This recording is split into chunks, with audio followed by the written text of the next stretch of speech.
ಕೃಷ್ಣನ ಹೆಸರಲ್ಲಿ ಎಲ್ಲ ಗೋವಿಂದ ಗೋವಿಂದ. ಸರ್ಕಾರಿ ಜಮೀನು ಕೂಡ ಹರೇ ರಾಮ ಹರೇ ಕೃಷ್ಣ. ಇಸ್ಕಾನ್ ದೊನ್ನೆ ಪೊಂಗಲ್ಗೆ ಮಾರು ಹೋದ ಕಾಂಗ್ರೆಸ್ ಸರ್ಕಾರ. ಇಸ್ಕಾನ್ಗೆ ಜಮೀನು, ಯಾರಿಗೆ ಎಷ್ಟು ಪೊಂಗಲ್ಲು? ಕೃಷ್ಣ ಕೃಷ್ಣ ಇಸ್ಕಾನ್ ಹೆಸರಲ್ಲಿ ಭೂಮಿಯೇ ಗುಳುಂ.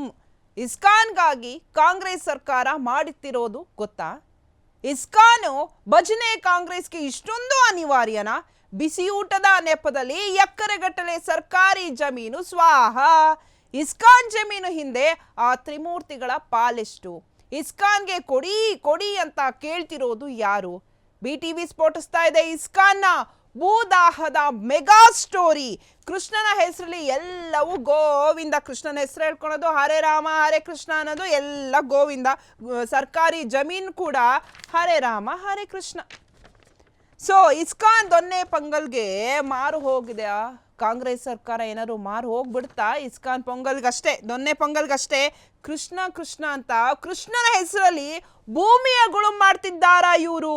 ಇಸ್ಕಾನ್ಗಾಗಿ ಕಾಂಗ್ರೆಸ್ ಸರ್ಕಾರ ಮಾಡ್ತಿರೋದಾದ್ರೂ ಏನ್ ಗೊತ್ತಾ?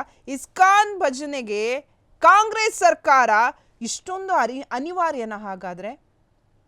ಬಿಸಿಯೂಟದ ನೆಪದಲ್ಲಿ ಎಕರೆಗಟ್ಟಲೆ ಸರ್ಕಾರಿ ಜಮೀನು ಸ್ವಾಹ ಮಾಡ್ತಾ ಇದೆ ಇಸ್ಕಾನ್ ಜಮೀನ್ ಹಿಂದೆ. ಹಾಗಾದ್ರೆ ಆ ತ್ರಿಮೂರ್ತಿಗಳ ಪಾಲೆಷ್ಟು? ಆ ತ್ರಿಮೂರ್ತಿಗಳು ಯಾರು ಹಾಗಾದ್ರೆ?